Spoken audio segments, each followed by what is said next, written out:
Please, you can mute your device.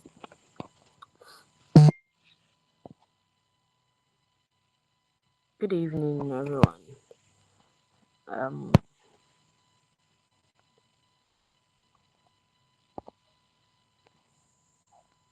please, I want to know if you can all hear me. That's why I'm asking to unmute your device so that I know if I can be here. Please, I can hear you. Okay. So, good evening once again. My name is Leo Linda Sawonujubo. Good evening. The Leo District 418 Ghana Mentorship Chairperson under the Lions International. So, as a mentorship chairperson, I scheduled this training in order to help us build on our public speaking and also help us to know how to resolve conflicts when we encounter some. So, our facilitator is ready and we won't be wasting much time. We'll be very snappy with this training. Yes. So the Leos on the call. I know we have Leo Lions and guests on the call. The Leos on the call, kindly unmute your device as we recite the Leos prayer. The Leos and the PLs, the Leos and the prospective Leos on the call, kindly unmute your device so that we can recite the Leos prayer.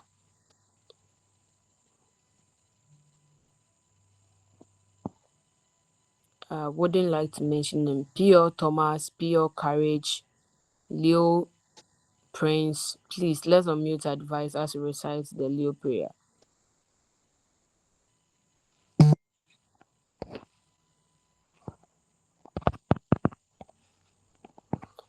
Okay, the Leo's prayer. One thing I desire each day is to serve my fellow man in whatever capacity I can and in whichever circumstance I find myself. Lord, grant me enough strength to do this and even more. Leos. We serve. Good. Mm, the presentation is actually set for 7 p.m.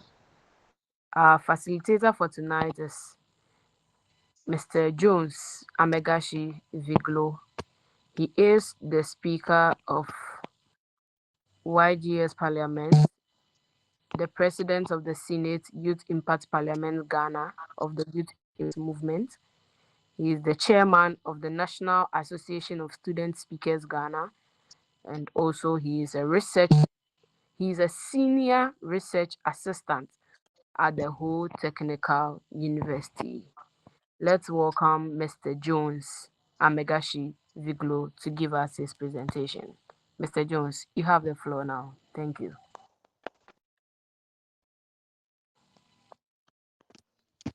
Thank you very much, Madam Leo President, our mentorship chair for the Leo District 418.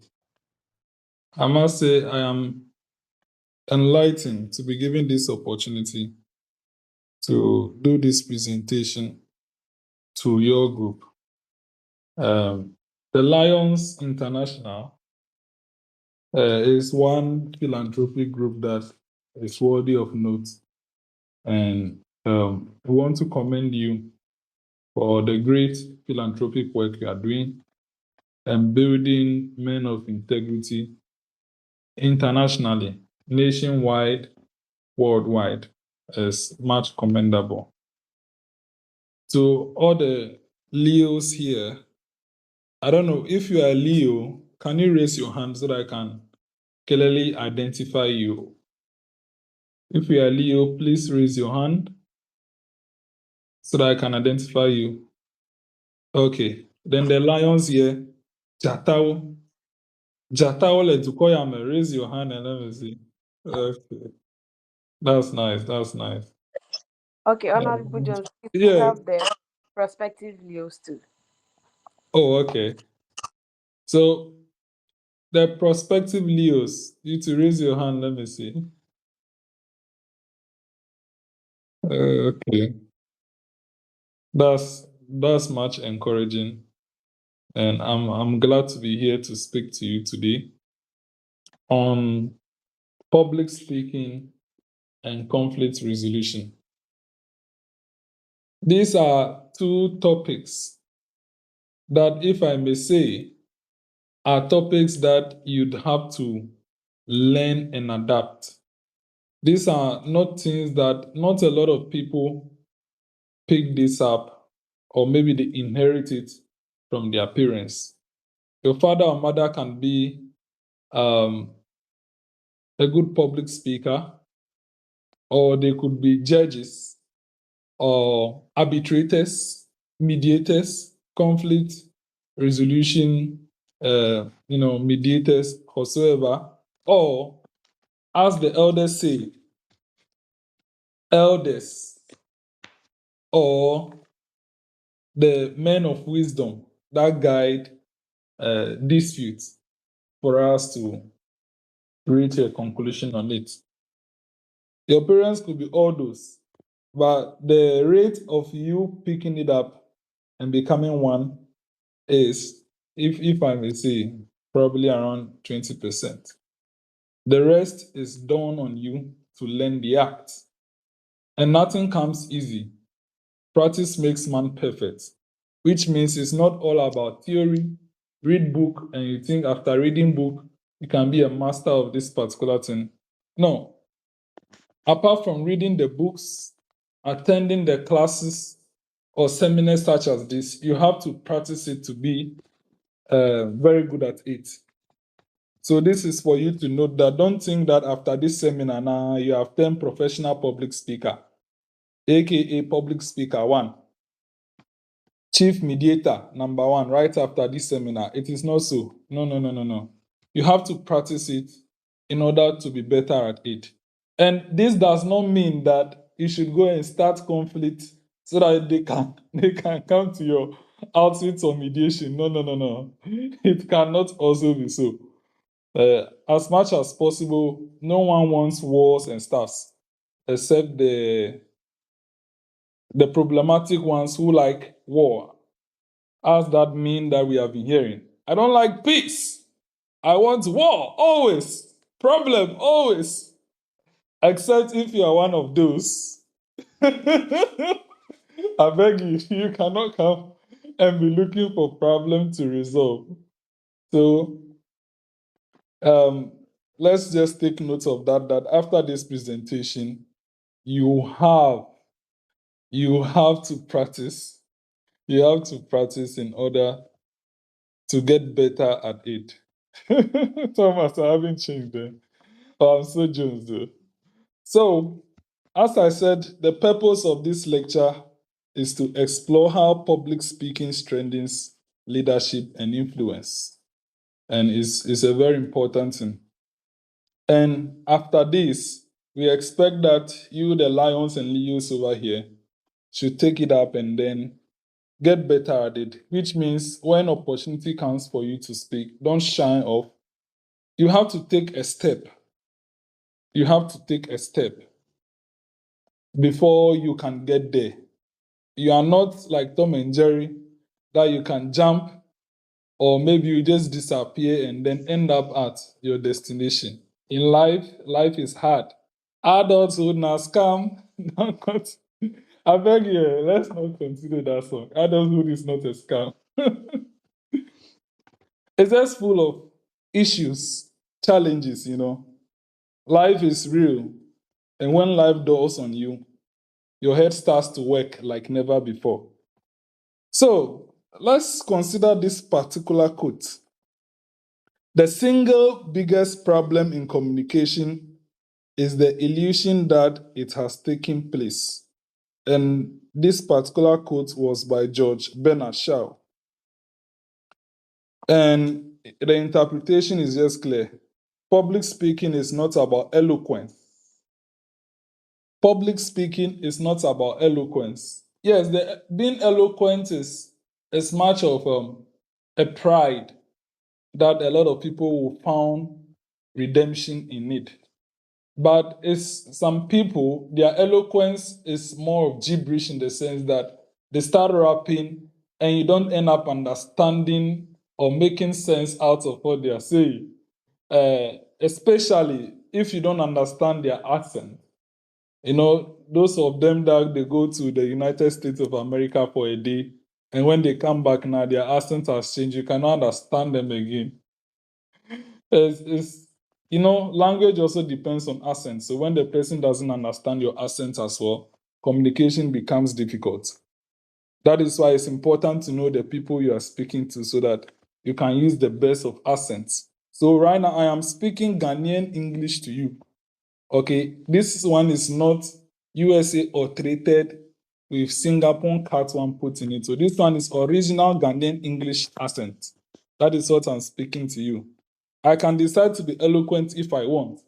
I'll just start speaking and rapping. You now, you'll be giving me fans, but Charlie, you're not understanding anything. Nothing is entering into your head. Why? Because communication is not there.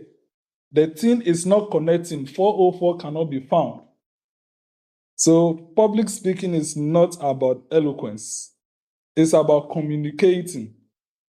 And if we are talking about communication, what exactly are we talking about? In simple sense, it's just about understanding. If you want to communicate, it means the person listening to you ought to understand the message. If there is no understanding, there is no communication. Okay, there is no communication if the people you are speaking to do not understand what you are trying to say. That is why you see our parliamentarians, they will come to parliament, speak all the great English. But when they go to where they get elected from, they speak the local dialect. Because if you come to them and then you are speaking the same English you are speaking at parliament, zero votes. If you are not like a crown, you get negative 95 votes. Because they are not understanding anything. What do you want? It's their votes that you want, right? So that is why when they come to your locality, they speak the local dialect. Some judge will speak Ga language when he gets to Ningo Pram Pram. You have Honorable Haruna Idrisi, when he goes to Tamale South, he's going to speak Hausa language for them to understand and the local northern language for them to understand. He will not go there and be rapping English. So the understanding is the prime factor when it comes to public speaking. Because before you add all the spices and the accent and whatsoever you want to add to it, the people have to understand it. The people have to understand the message. So I'm sure you are equally understanding what I'm trying to say. And if you're understanding what I'm trying to say, it means I am communicating to you.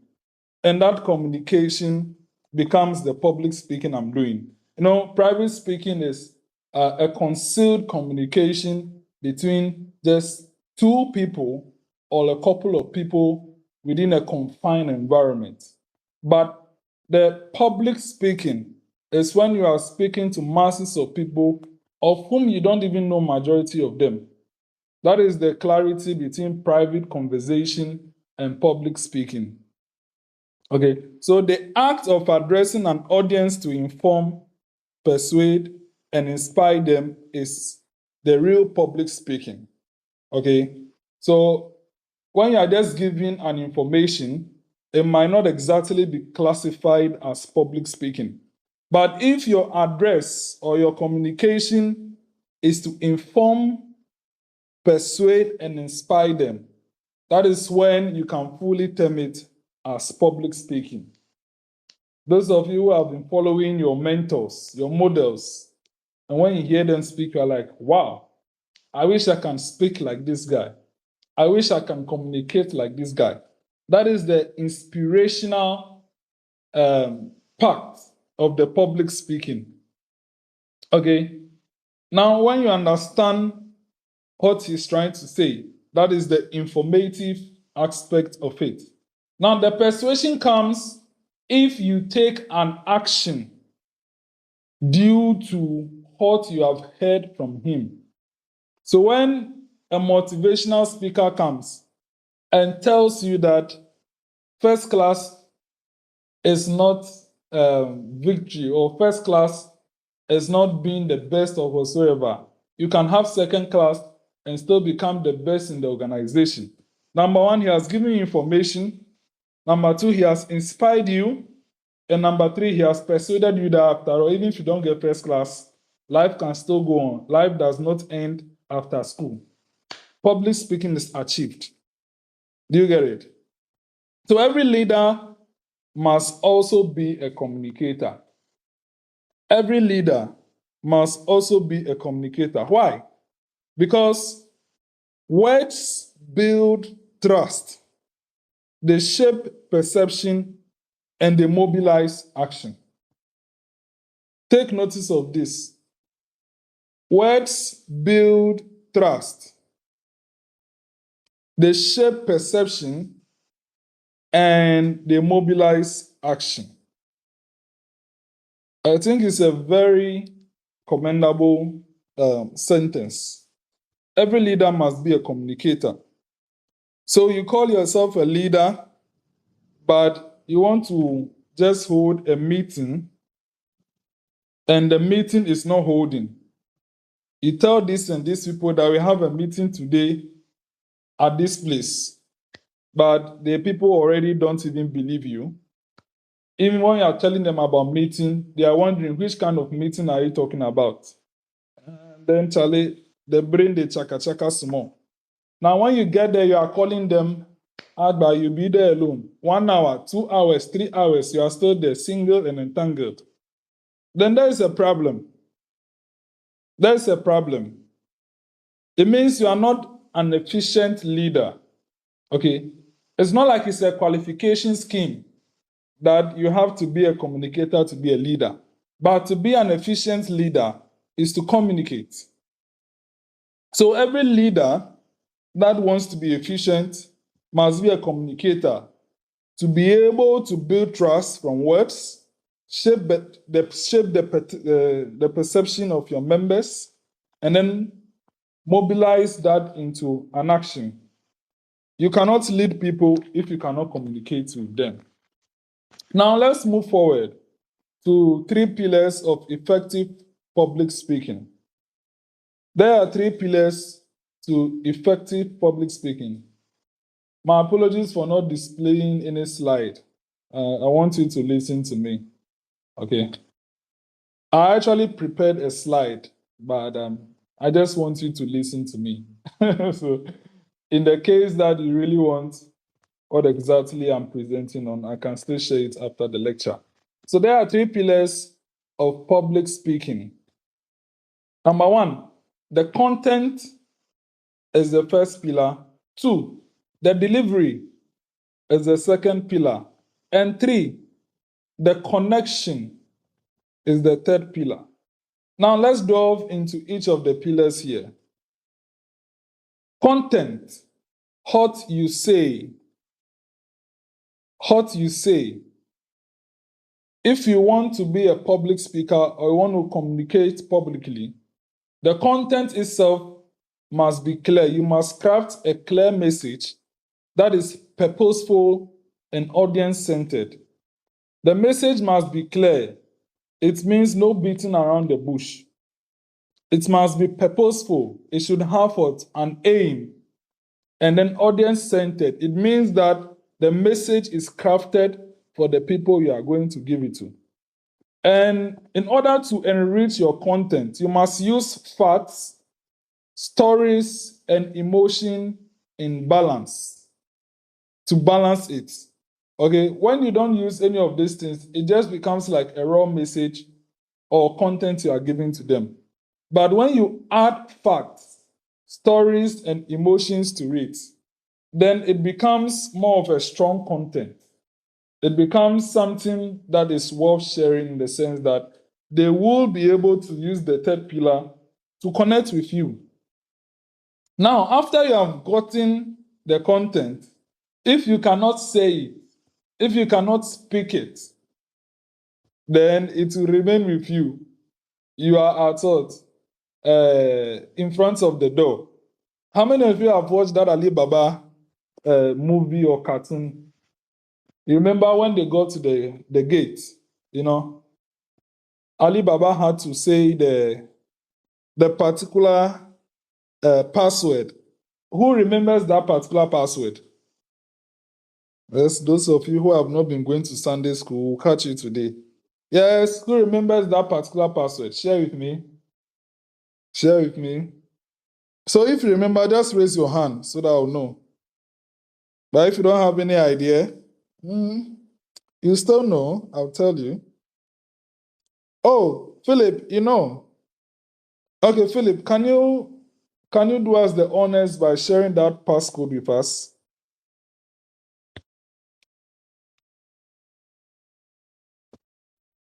Philip, that passcode. Abi, you know? Yes. Can you share with us?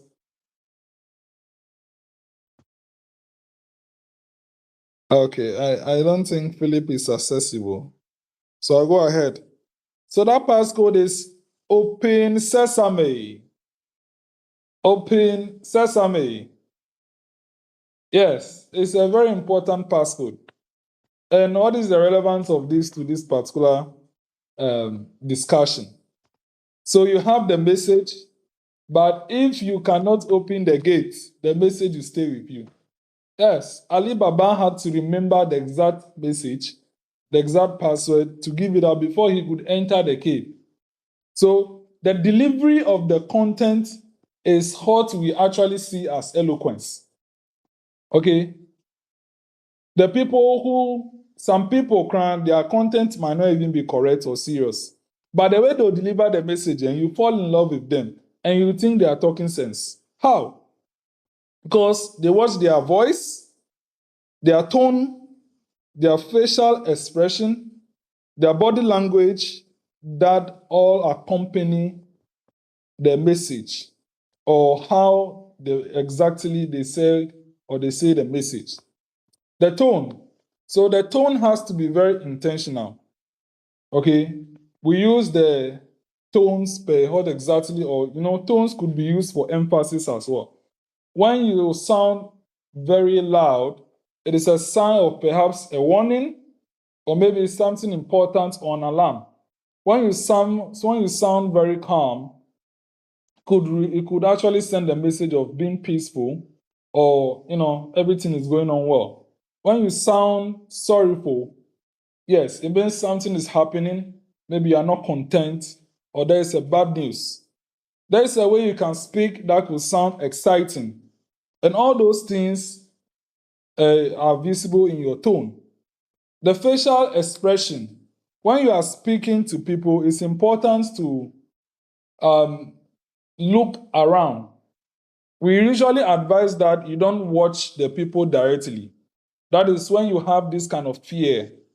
When you have that anxiety, the advice, you can look at the ceiling, there's nothing wrong with it, or you can look at an inanimate object when you are speaking, there's nothing wrong with it.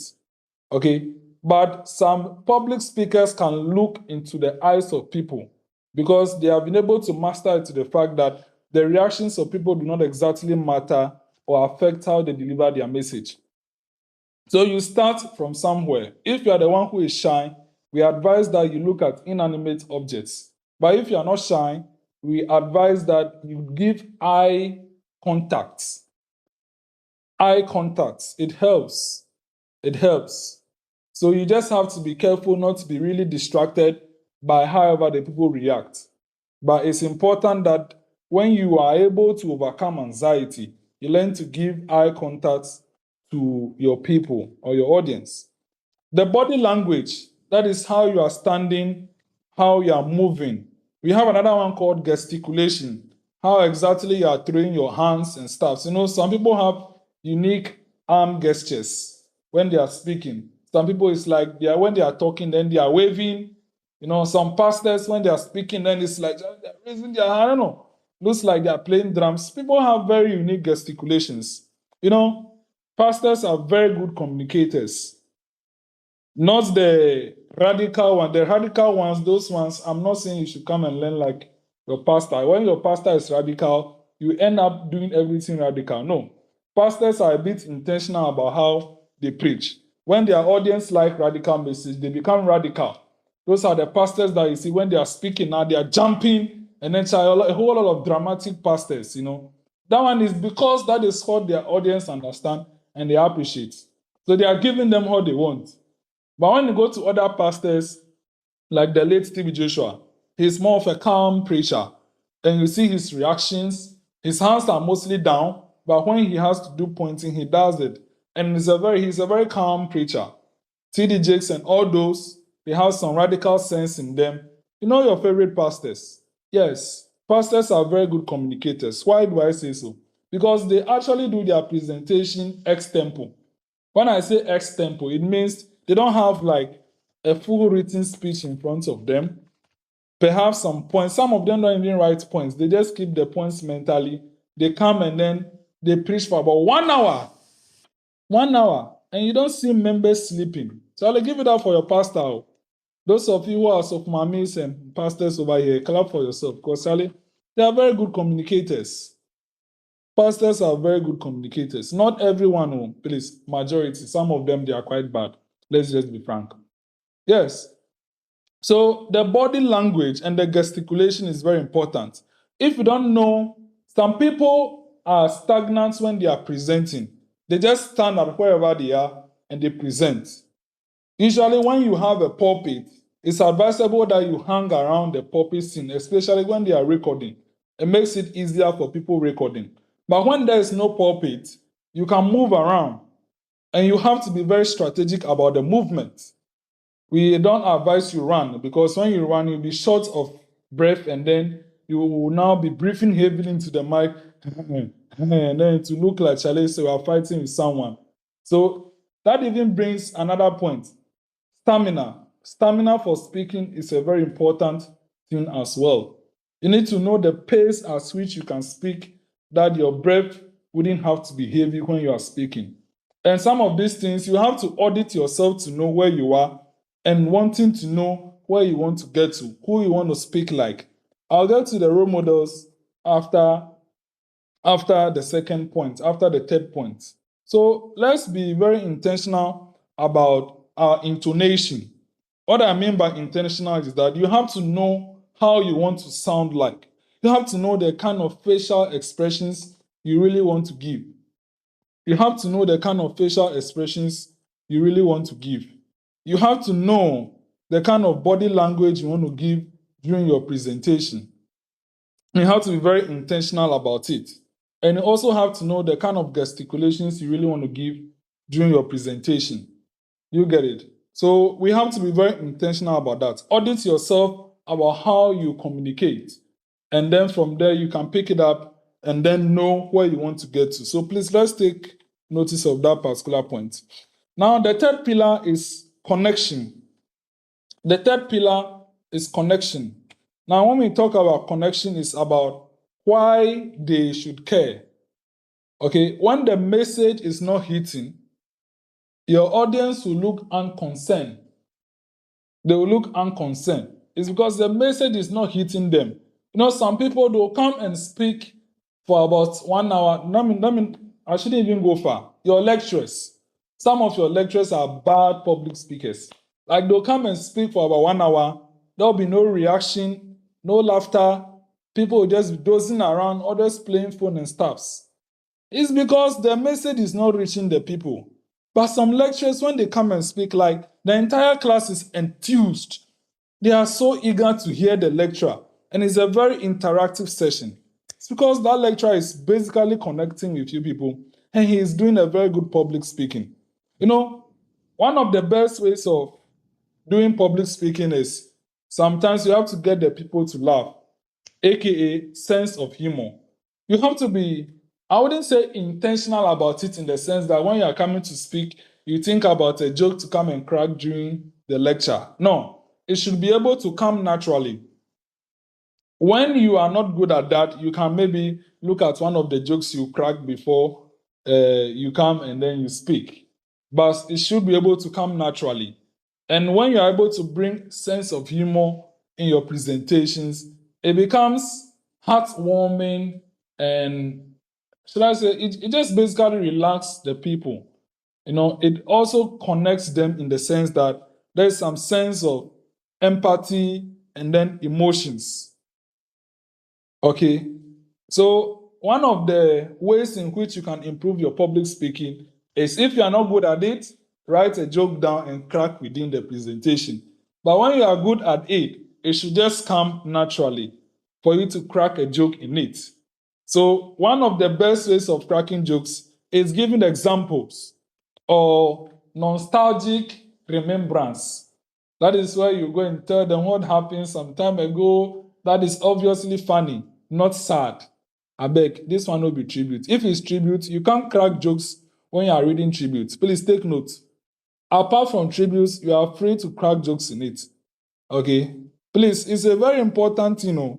You're going to be cracking joke, reading tribute for someone and be calling my name that I said you should be cracking joke when public speaking. I beg you. No. When the audience are sorrowful, you don't crack jokes, please. But when there is no sorrow in that particular environment, you are free to crack jokes in it. So, okay, let's take notice of that. Moving on, that is something we call role models in public speaking. And it's a very important thing, I beg you. Okay, role modeling helps in the sense that it gives you a template, a yardstick. When we're growing, we are still growing. We love listening to this particular guy. I don't know how many of you know him, but he's a very popular person in the MPP. His name is Honorable Kojo Oppong Nkrumah.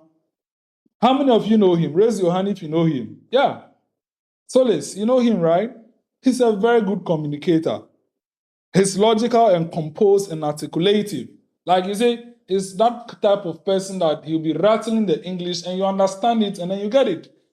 Like Kojo Oppong Nkrumah, he dey hit and pa. Kojo Oppong Nkrumah. He's a very good communicator. He's a master of simplifying complex information during press briefings, and then he just delivers. And he demonstrates how exactly the tone, like his tone and then his structure builds integrity when you're listening to him. Kojo Oppong Nkrumah is a very good communicator in the MPP. Now coming to the NDC, one of the, or should I say, yes, basically one of the best communicators in the NDC as we have right now. You know him, right? Honorable Sami Jemfi, Esquire. You know him very much. Like the way he says the thing. Honorable Sami Jemfi. Yeah, the way he says the thing. It's like he just gets you so embodied in the entire speech. And Charlie be like, Charlie, oh man, I like it, man. Like, you see, when the pastor is preaching, I receive it. That vibes, no? Although he's not preaching, that is the vibe you'll be feeling when Honorable Sami Jemfi is speaking. He's passionate, assertive, and obviously, he's a data-driven communicator. And during opposition, obviously, he was giving evidence. And when he's speaking, Charlie, be like, oh, this one, and then finish MPP people. Because he's just hitting and giving the fact. And he's also very eloquent. I cannot speak an important person in terms of role models, which is our president, His Excellency John Dramani Mahama. Just recently, Your Excellency, he actually delivered a very strong message at the United Nations. I'm sure most of you are wondering, how exactly did the president speak about 21 minutes ex tempo?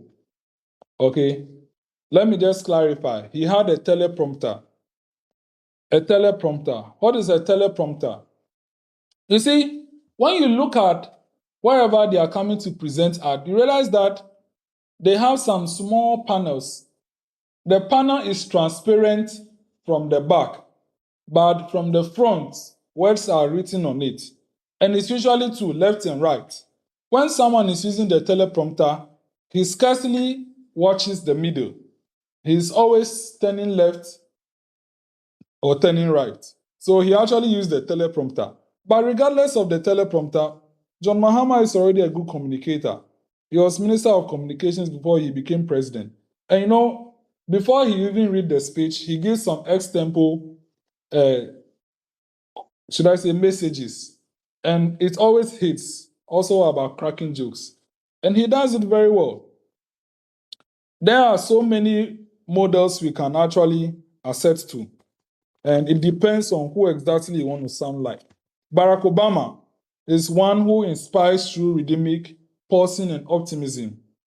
Nelson Mandela, and then we have Ngozi from Nigeria, who is, I'm sure, Director General, is it the Secretary General of World Trade Organization. She's also a good communicator. You know, there is something also in communication that you need to learn, which is the breaks, okay? When you are actually communicating, if time is on your side, it's important to bring breaks in it. Why do I say so? Because when you don't break, I wouldn't say like stop completely, not like you stop completely, but you have to give the people reasonable time to absorb the information and react to it. That is why we don't advise that you rap, because those who rap, there is little time for them to process, little time for the hearers to even process the information and understand. So when you speak calmly, like this example I just gave, in between saying the two, speaking calmly, that is a reasonable break. It gives the audience time to absorb the information and react to it. And for you, the presenter as well, it gives you time to organize your thoughts. Okay, when you are speaking so fast, you have little time to organize your thoughts before you speak. But when you are given that break that I exemplified, you have more time to organize your thoughts and you speak. So that you don't give in your presentations. The reason some people are actually used to this but those who want to avoid it, is the break. That is the answer. The breaks. For you to give there is more of a subconscious time. It's like it's subconscious, it is more of a something that you do subconsciously, and it is to buy you time to think. When someone is saying, even you can, when the teacher asks you a question and you say, you are basically thinking, right? So it is time that you subconsciously buy for yourself to think. And it's not the best when it comes to public speaking.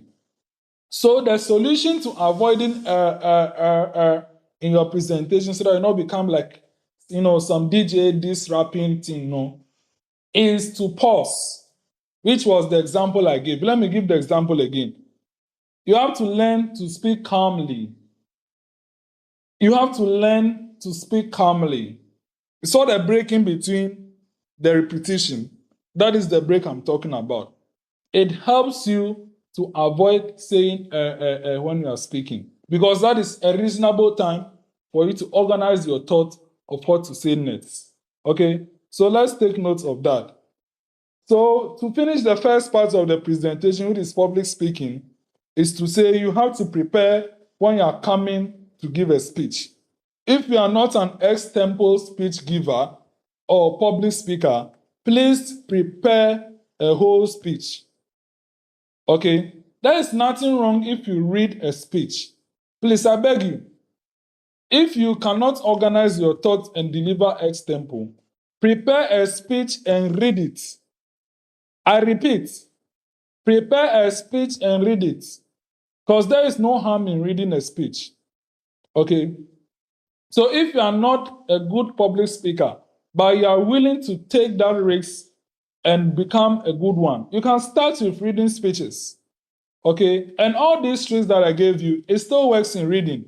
Because reading as well, you have to be able to see the words at least 5 words ahead.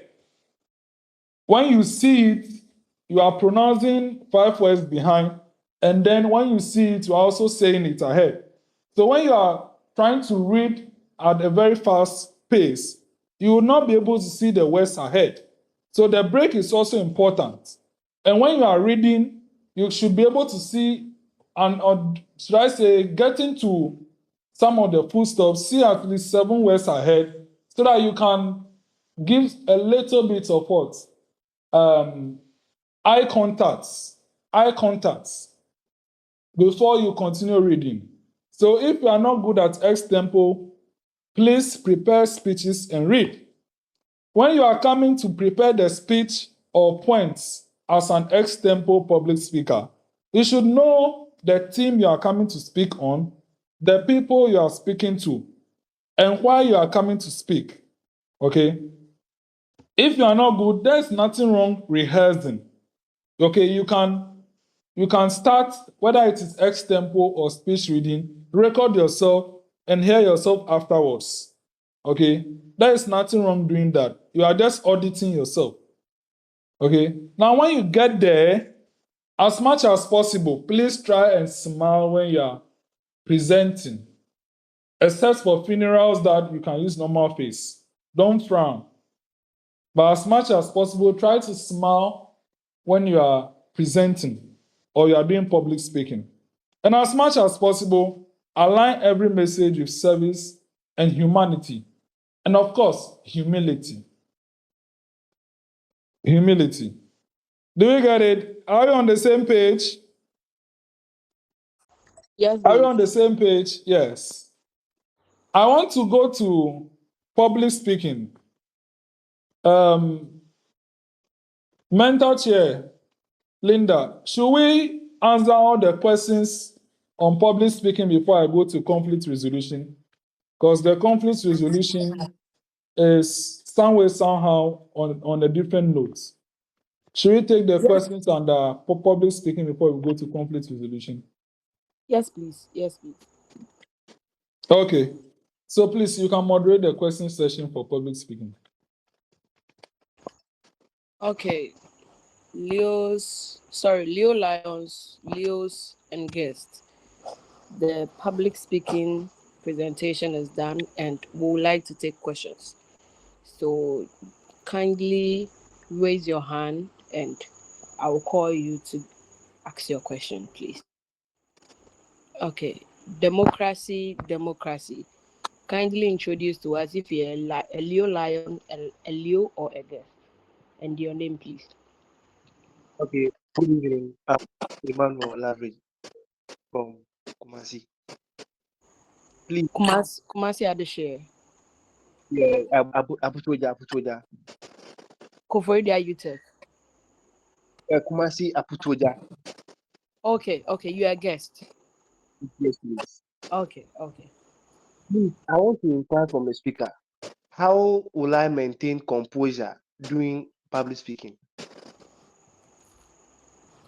Okay. Okay. Let's take all the questions. Any other Yes, question? for now. Okay. Democracy. Your question has been recorded. Please, anyone else?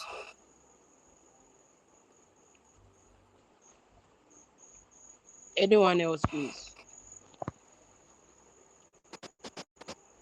Okay. I would like to ask a question myself. Sure. We have Leo Lions, Leos on the call, and at a certain point, the club is a club that shapes members in leadership experience. So, Mr. Speaker, I would like to ask, how do we overcome the fear of leadership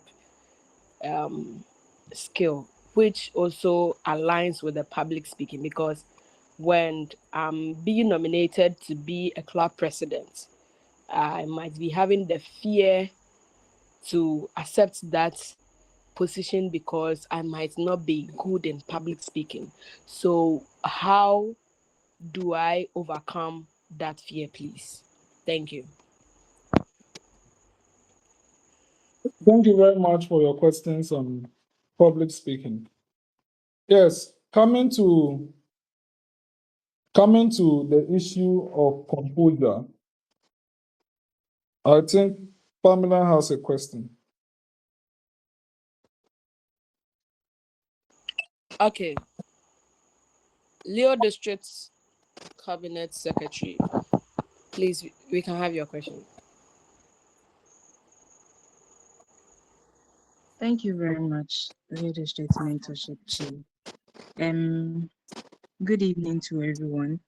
Please, my question is that I want to know this, just in line with what you asked. I think that was the question I wanted to ask, the first question. But the second question is, how do you handle, like, what advice will you give to anyone during maybe a public speaking, and then you are faced with so many hostile questions that are difficult or hostile? How do you, like, what do you do about it? How do you try and then maintain composure? Because I know it happens a lot, especially when you start, depending on what you are talking about, and then when you open the floor for questions. That's my first question. And then the second question is, you made mention that there are times if you do not have, maybe you don't have the storytelling doesn't come, or you cracking a joke doesn't come, should I say naturally, you can write it down so that you can crack it during. What if you crack it and it's not cracking, like people are not responding like how you want them to respond? What do you do? Because sometimes it makes you look awkward, like at that moment. So what do you do just to take away that kind of awkwardness from there? Then what advice would you also give to someone who is like, who has been doing public speaking for so many times and always like not being able to deliver, even after doing all the steps and things that you've made mention of, and then also rehearsed like countless times before the D-Day, but on the D-Day the person becomes so nervous and then flops all the time, almost all the time? What advice will you give to such a person? So please, these are my questions. Thank you very much. Thank you, Leo District Cabinet Secretary. Honorable Jones, please. Okay, I think democracy has a question again. Democracy. Okay, thank you very much. Please, questions is in alignment with the immediate speaker's first question. You see, sometimes during public speaking, some people will just try to test your knowledge and see by even consulting AI to just see your intelligence level. For example, we teachers like this, sometimes you can be teaching a student, and that student can go out and get some question from AI to come and ask you just to see your level of intelligence. So I just want to know, as a public speaker and a teacher, how can I stand with those kind of questions that I'll not embarrass myself? Thank you very much.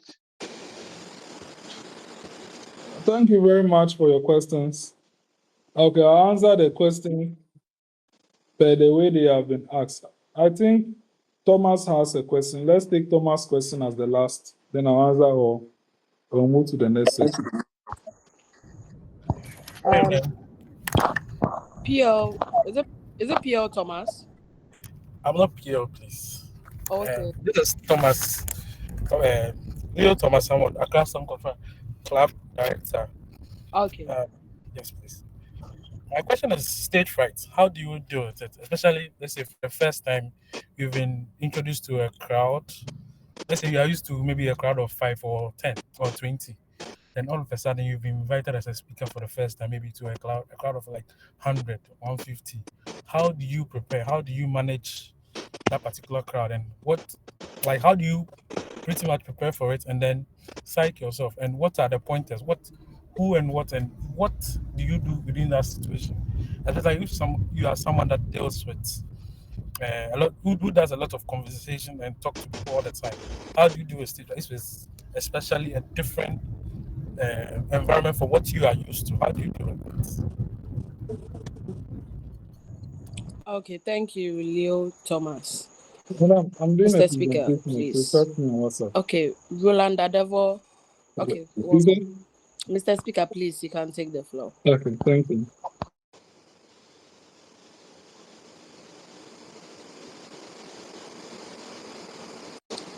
Is Roland going to ask this question?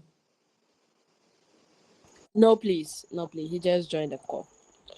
Okay, no problem. So let me start with the composure. Now, composure is all about how you control how calm you are during a particular circumstance or situation.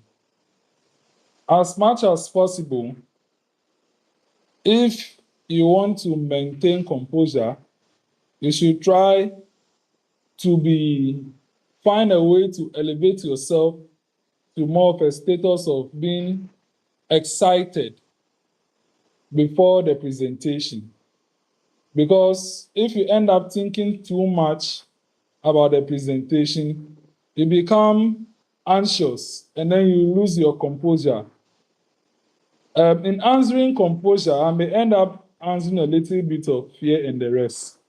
Okay, so if you want to maintain composure, as much as possible, you should come in be excited before you come. So that smile and excitement in your face keeps you relaxed before you come and meet the people that you meet over there. There are different ways of killing a cat, but the easiest of maintaining composure is ensure that you are not tensed. How are you not tensed?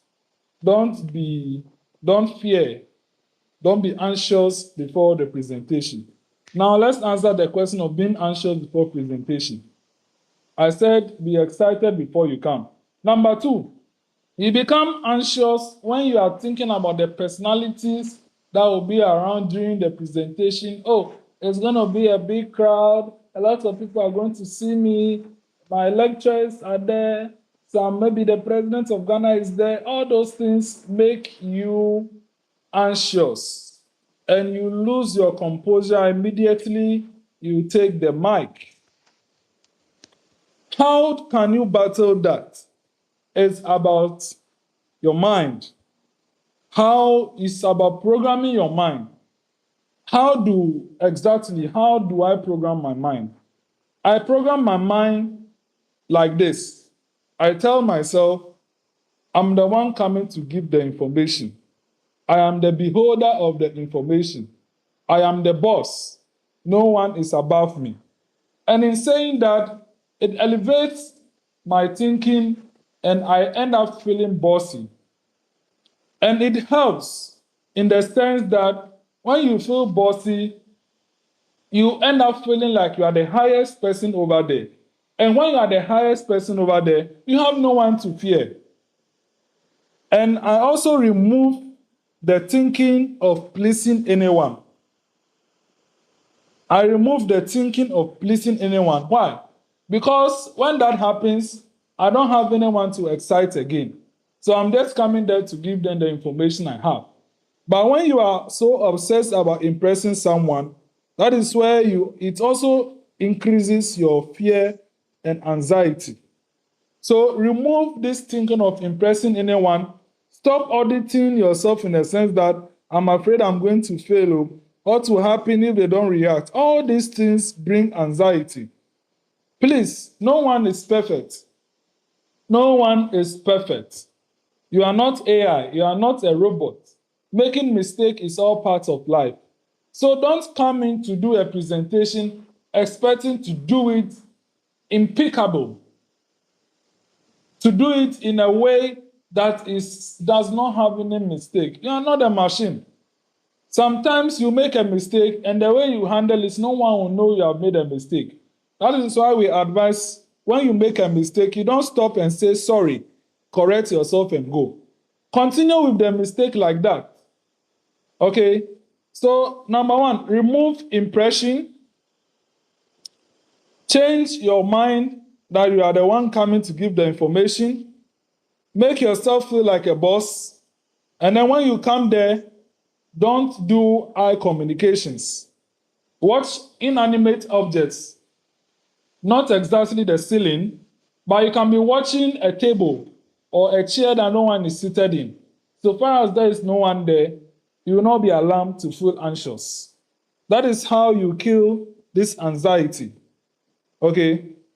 If it's a big crowd and you are used to speaking to small crowd, picture the big crowd as a small crowd. Don't look at the big crowd. Just look at the few people seated or the empty chairs seated in front of you and speak like you are speaking to just those few chairs. You have the power to control what you see. And if seeing a lot of things will make you anxious, then see little things or basically see nothing at all so that you don't become anxious. Do you get it? Yes. It's a big hall, right? Just see the small parts of the hall with a few people. Or if you like, you can plant a couple of friends at the front seat so that you can be watching them during your presentation. It can also make you excited and you forget about the crowd being there. That's how you can maintain composure and lose the fear. Now, the fear of leadership due to public speaking. As I stated, adults would now scam da da da da da da da da. That is the answer. The challenge is surely going to be there. You cannot avoid public speaking in leadership. So you have to take up the challenge. You get it? You have to take up the challenge. If you don't get it, forget about it. You have to take up the challenge. You cannot avoid public speaking in leadership. So you should be ready to take up the challenge. Yes. Like tell yourself that public speaking there you go do it. You are ready for it. As I stated, you will have some few fails. And it is all part of the growth. It is all part of the growth. It's all part of the practice. You are not perfect. So when you go for your first speech and the reactions are not good, take notice of it and improve it the next time. When you come and speak, you crack a joke, they are not laughing, just continue with your presentation. There is nothing wrong. That is the start. When you get conversant with public speaking, you crack it and people will laugh. Okay? So at the start of it, be aware that you are not perfect and the reactions will not be the best. But accept it like that. One day you present and the same people who didn't laugh at that particular same joke would laugh when you crack it the next time. Okay? So let's not be worried when people don't react to our humor, sense of humor. It's all parts of the job. Okay? Which means your expectation should be low. Don't come in to do public speaking with a high expectation. No. You disappoint yourself. Okay? Come in with the lowest of expectation. In fact, your expectation should be that you speak and no one will even mind you. It's still okay. You have given them the information, haven't you? Haven't you done what is expected of you? Life goes on. Life goes on. Okay? But one day you come and you do the same thing and people will be inspired. You communicate. It's because you are getting good at public speaking. So the start is always with problems. Let's take note of it.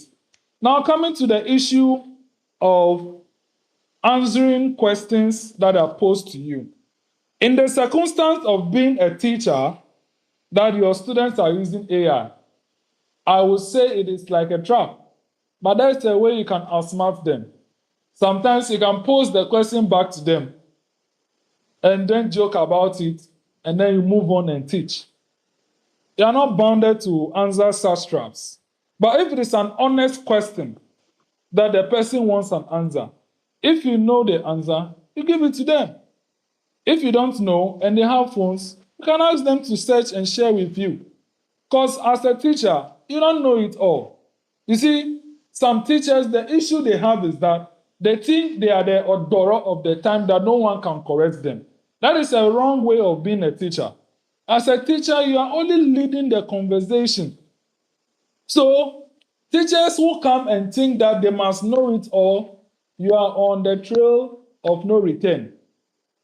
Because you don't know it all, even when you are the teacher. There will be some things your students to know it. So, for me, when I'm coming to teach, what I do is that I let my students know that I don't know it all. I'm just coming to lead the conversation. Please, I'm a poly. I'm doing a presentation. Chat me on WhatsApp. I'm just coming to lead the conversation. I tell them that I'm a human being. I don't know it all. Okay, there is nothing wrong being vulnerable. At the end, you cease and avoid the circumstances of embarrassing yourself, carrying yourself like an AI, or should I say, highest IQ. Once you know there are students there who might be better than you.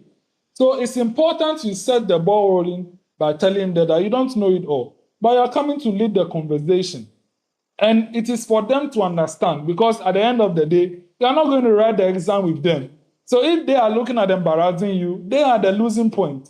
So some of these things, when you tell them, you already kill any agenda that will come. So when they bring these AI questions, you can pose it back to them. If you don't know, tell them you don't have any idea. Are they going to kill you if they don't have any idea? Are they the ones paying your salary? For God's sake, no. Okay? So let's just be careful handling them. Now, in public speaking, you are doing public speaking, and they pose a question to you that you don't have any idea about. We advise that you can scout for answers among the people. So you'll be like, oh, I know about this, but is there anyone here who knows about it too? Do you care sharing with us? You have invited someone to share it.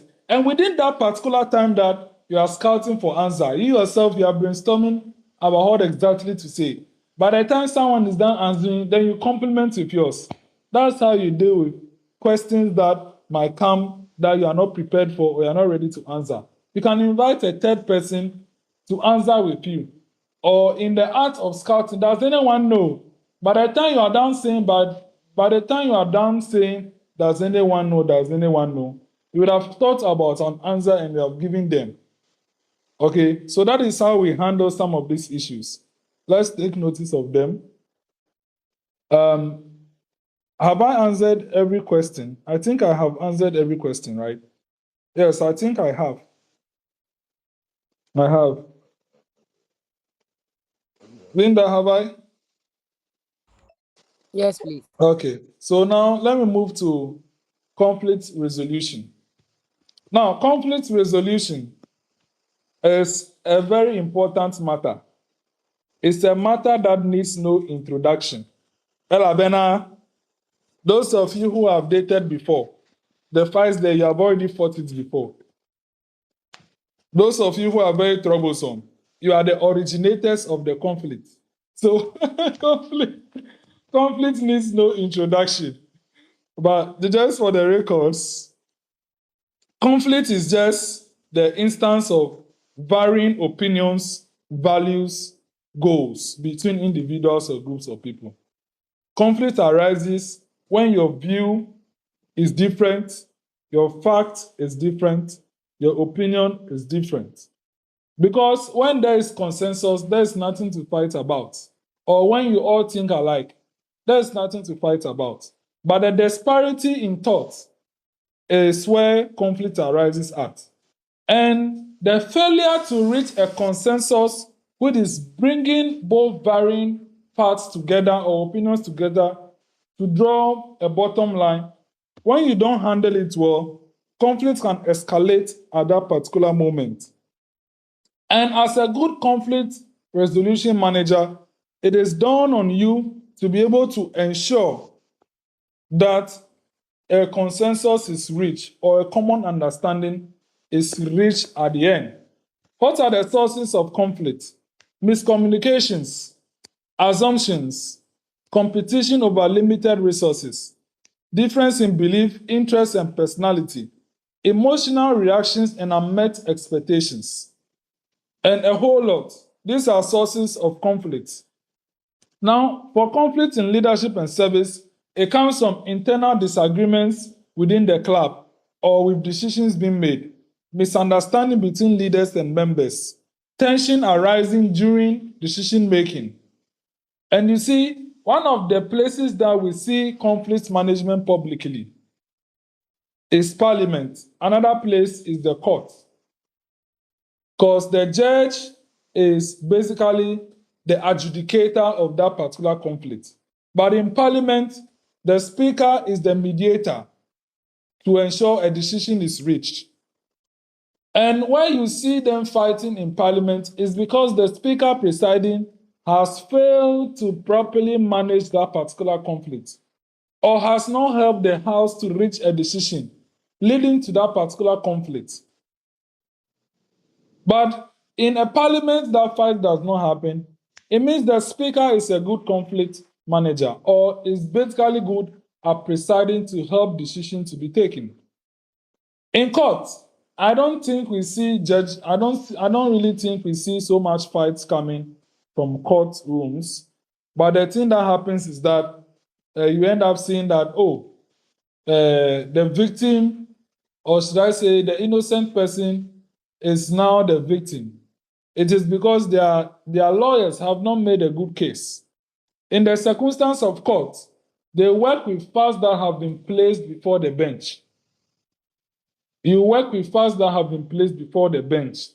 So what happens in the courtroom, as a matter of fact, is a different ballgame.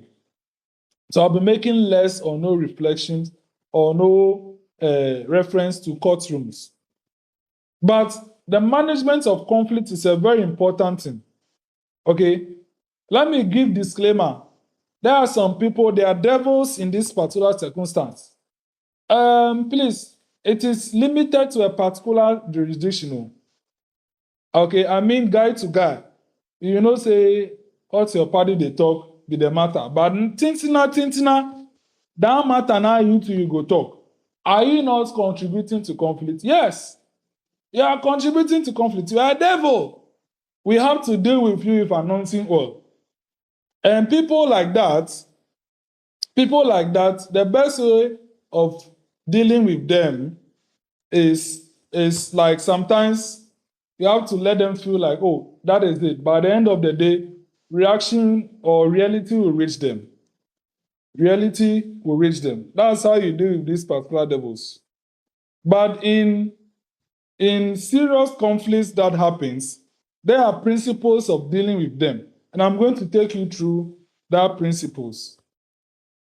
Now, for you to be able to deal with conflicts is, number one, active listening. Okay? They said when two people are exchanging words, they are no different from madmen exchanging words, or in simple terms, fools. Because one should be able to hear the other in order to properly react. You have not heard him spoke, and you two are giving your reply. It has basically become an elevated tension. If you want to deal with conflict, you have to listen and understand. Listen and understand. When you listen, and some people, they just want to speak their mind. So just listen to them. Let them spill out everything within them. When they are done speaking, then you now come in with empathy. You now want to understand. Hear both of them, and then now enter their shoes empathically and understand how exactly they are saying it. After they are done speaking now, their brain will start working. Okay? Their brain will now start working, and you will now understand the realities on grounds. Then from there, we advise that you respectfully attack the issue, not the person in context. Please, you see, when you attack any of the parties in mediating a conflict, they become bitter towards you, the mediator. So we advise that you attack the issue, not the person. What do I mean by issue? So this one says, I've come for his car, then the car broke down, and I've come to tell him. And now he's angry. How can he take my car and the car will break down? This one is angry, but I told you I'm this and that, I'm not good at driving. So after you have listened to each of them, how do you attack the issue? Then you ask, is the car problematic? What happened to the car? So you end up attacking the car itself, not any of the drivers or the owners. Okay? The car itself, when you attack the car too, the owner will be like this thing. But there is a way you can do it that the owner will not feel you are indirectly attacking him. But when you attack the issue itself, there should be an issue there that is not tagged to any of them. So when you attack the issue, Then you now bring a dialogue. So, Chairman, you say the car can't break down. So, where did it break down at? Oh, it broke down at Tetekwashi. Oh, okay. Do you know what happened before it broke down? I realized that they didn't fill the radiator. And come, oh, okay. Bossman, owner, when you gave the car to him, he didn't fill the radiator. I think I did, though. I'm not sure I did. So you see, you are exposing the issues one by one from honest and open communication. So by the time you are done dealing with it, you would have realized that, yes, the car broke down, partly because the person who came for the car failed to inspect the car before moving it. The owner of the car also failed to inspect the car to ensure everything was on well before releasing it. So in that particular circumstance, you realize that both of them are at fault. And then it leads to what? A win-win situation. Some particular issues cannot be win-win. And the only way of exposing it is through the open and honest dialogues. Like Nele Nyameka, when you are trying to digest the issue, one person will fully become exposed. And it is important that you guide the person to take responsibility. In guiding the person to taking responsibility, you would kill the matter arising, and when he takes responsibility, the conflict will end.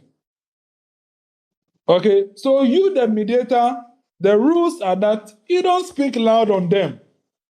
You have to be very empathic, calm, and inviting to each of them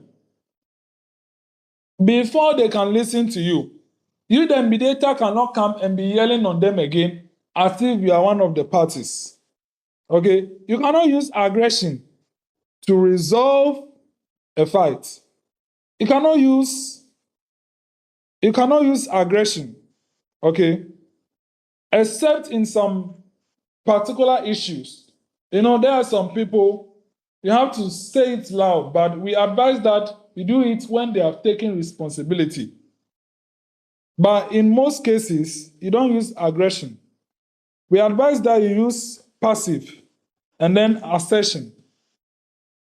Okay? Those are the styles in which you should be able to deal with them.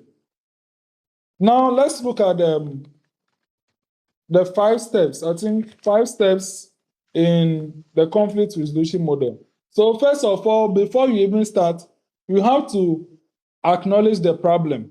When you identify the problem, you are on your way to solving it. And then each of them clarify, they identify their interests, you negotiate, and then we now agree and then reach a solution. Okay? The power of words. In conflict resolution, you need to ensure that your words heal, not harm. They should build and not break. They should build and not break.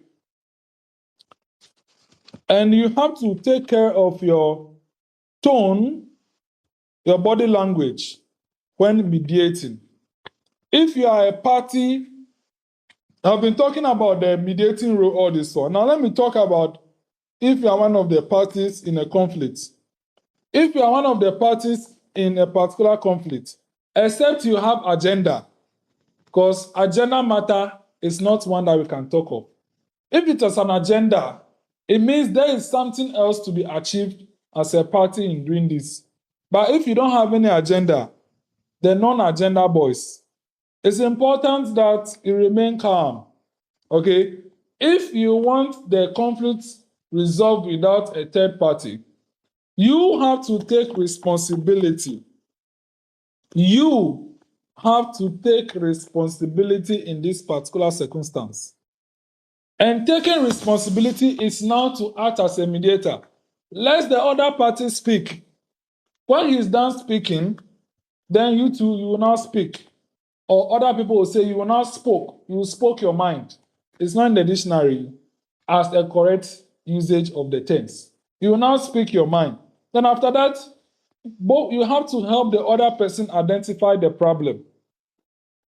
That this is the issue. This was what happened. That is why we are fighting. And then tackle the issue without giving it to him. Because you as a party, when you give it to him, he'll become vindictive. He'll become very vindictive. So you have to avoid attacking the other person if you are the second party and you don't want a mediator. At the end of the day, when you calmly handle the matter, just within 20 or even 10 minutes, the other party will calm down and realize that he'll start thinking. Because, a hungry man is an angry man. Some people, when they are very angry like that, their brain does not work again. They'll just be spilling on you until they have cooled down. So sometimes, another way of handling other people like that is when they are talking, just cool down and be listening. When the person is complaining for a very long time and you're not reacting, his brain will start working. Charlie, this man is not listening to me. Oh, that model will not work. Then he will cool down and now come to your level. But when you are returning the blows, the fight will continue until someone comes. One way to kill conflict is to what? Just become and watch the person. Let the person do all the talking. After he's done exploding, fire service will come on him. The fire will quench. Now you talk man to man, woman to woman, and solve the issue. Okay? But if you want to be the talkative in it, Obi ties on you.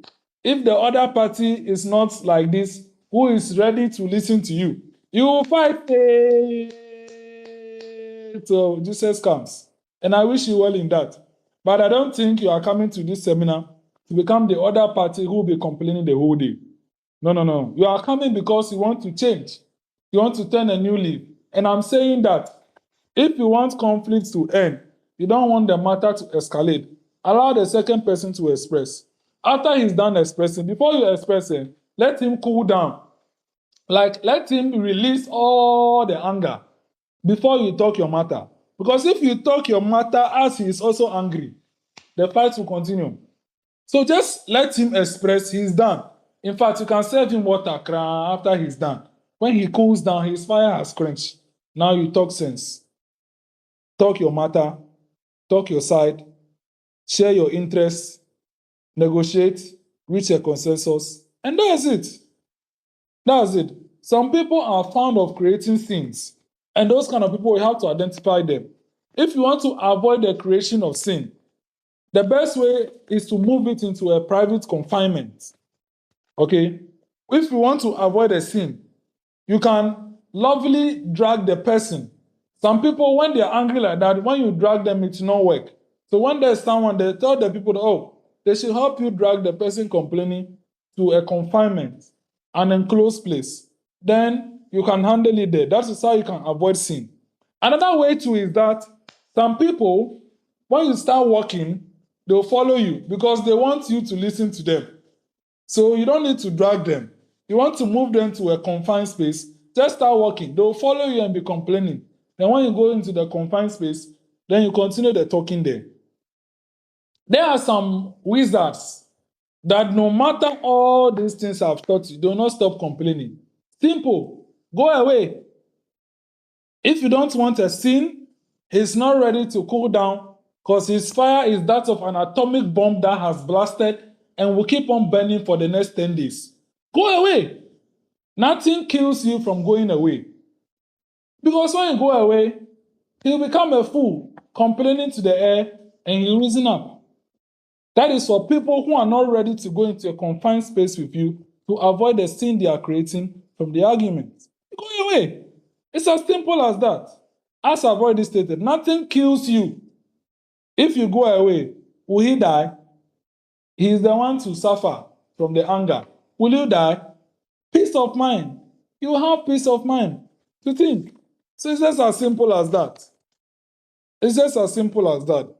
And in simple and short, that is the best way of handling conflict. And on this note, I bring the second topic to an end and we can take questions. Thank you so much.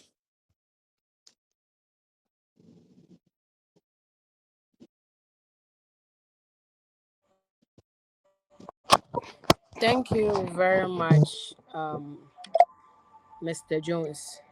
Please, we would like to take questions for this second session. Um, Leo District President Richard Okan, please. I think you raised your hand. Can we have your question, please? Yeah, hello, hello. Yeah, we can hear you. Hello. We can hear you, Leo District President. First of all, I'd like to thank our speaker for today's presentation. And apparently, I don't Sorry, have any question, I beg you. but then I believe No, conflict I did resolution no it should be one of presentation. the things that we should learn, especially the steps or the 5 pillars as you mentioned I in beg you. resolving this, After I so finish, I that will as come. Let's leaders, see. as we have, Where's I mean, sleeping it all will really night? help What they are us about, to okay? know how to be able to deal with Sorry, issues and I will then come. solve issues as well. So this is the Sorry, little I that will come, okay? I want Thank to add you. up to what our speaker said. Thank you. Please, can he come with his question again?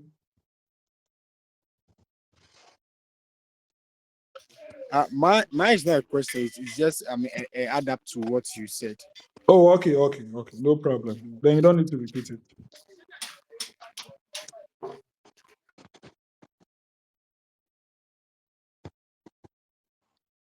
Thank you, Leo District President.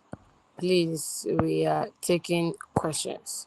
So, if you have any question, kindly raise your hand or give a reaction. Then I'll call you to give us your question, please.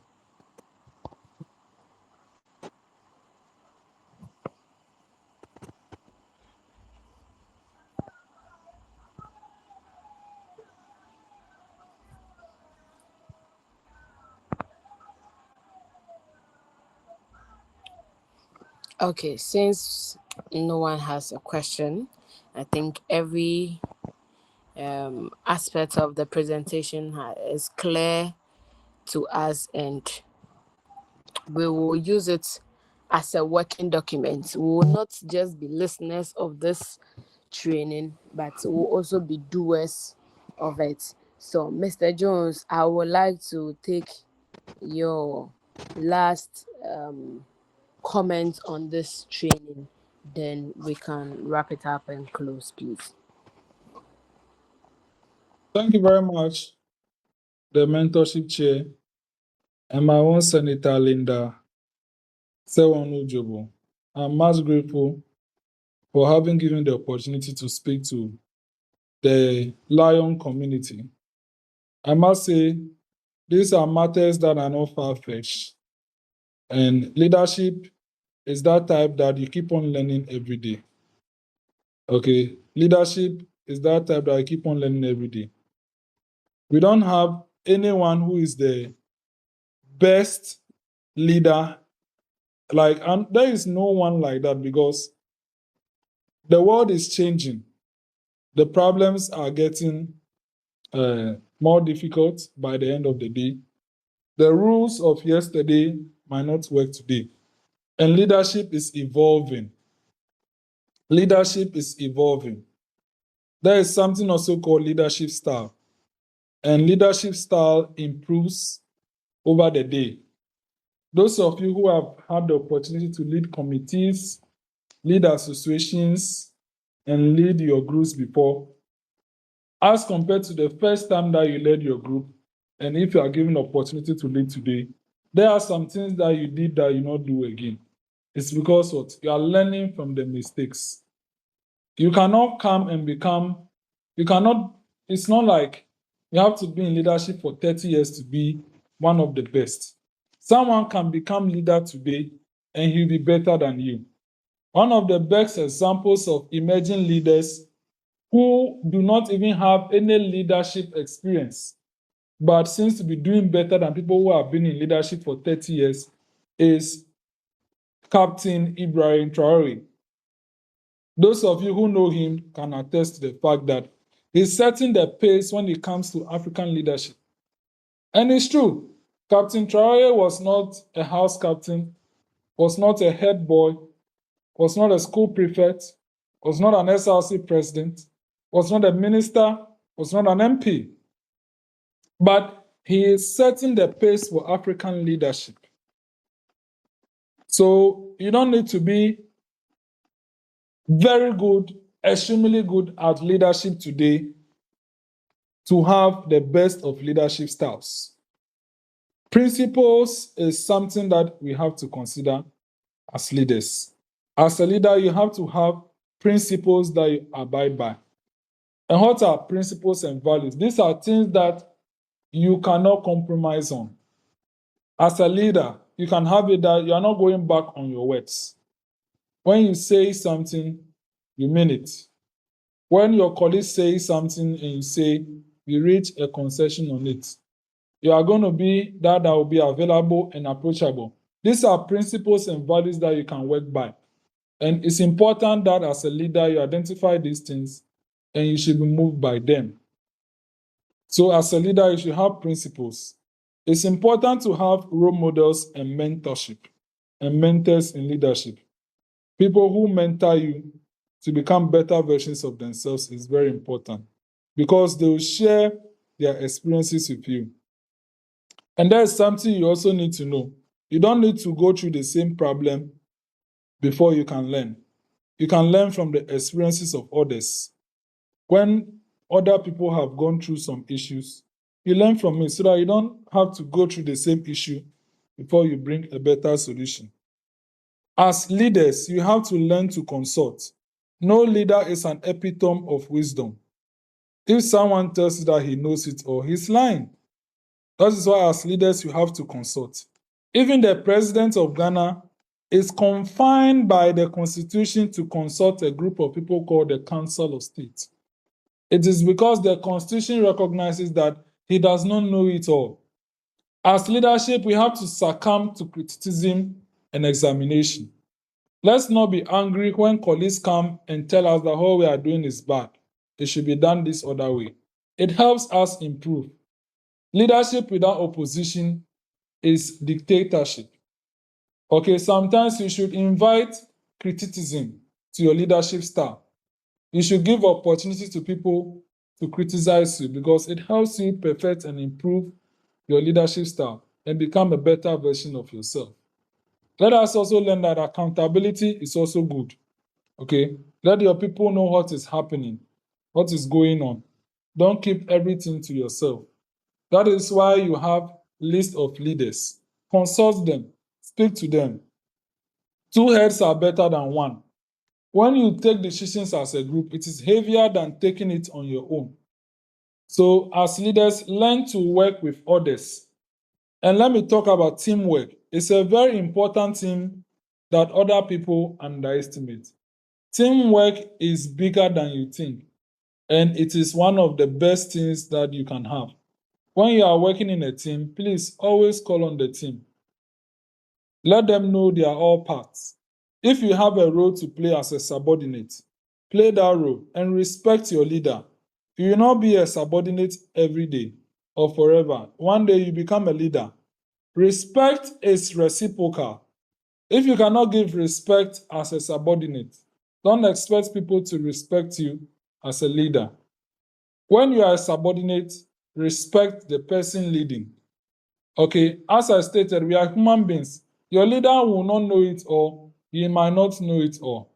But when he speaks, respect it and move with it. When he gives you opportunity to speak, you speak. And remember the first rule of the 48 laws of power. Never outshine your master. It's a very important rule. Do you know something called loyalty? Loyalty is that leaders work with. People who are loyal to them are people they recommend, they move with. When someone confides in you, shares a secret with you, keep it as a secret. Don't go and be gossiping that secret all around, because you will lose what we call trust. You should be eligible to keep secrets of people. Let people to be able to confide in you. Okay? And don't be the one selling people out. Don't be the sellout. Don't be the snitch. And all these things, when you embody them properly, you become the best of leaders in this current generation. I thank you very much for the opportunity. Thank you.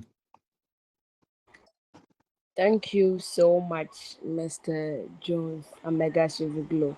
This is an insightful closing remark, and it aligns with our role as club presidents and club board members. So please, if you are here and you are a club president, or you are a club board member, or even a district executive, kindly take these words into consideration and it will shape your path.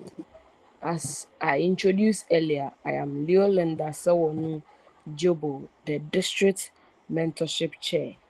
I am also a senator in the bicameral Youth Impact Parliament of the Youth Impact Movement Ghana, which is head or is being championed by Mr. Jones Amegashie-Viglo, or sorry, Honorable Jones Amegashie-Viglo. This Sunday, we are having a Senate sitting in which the Senate is going to sit down to discuss various various things from our country's issues. If you are in Ho, I would like you to join us at the Ho Technical University JCR at exactly 1 o'clock p.m. on Sunday and experience our certain proceedings. It can also help you in making decisions and also taking decisions as a leader. Thank you very much. I would like to thank our Leo District President, our Leo District Cabinet Secretary, and each and every Leo and guest on the call for joining this insightful training. I believe you picked something. What I picked this as a leader, you cannot do it alone. You need everyone on board and you need everyone on decks to be able to achieve your goal. So please make sure you have a take home, and also don't be a listener alone but a doer of whatever you've learned. Thank you so much, and God bless you all. Um, I would like to call the meeting to I'd like to call the meeting off, and meeting has been adjourned at exactly 8:37 p.m. Thank you all and have a good night. I love you all. Bye bye.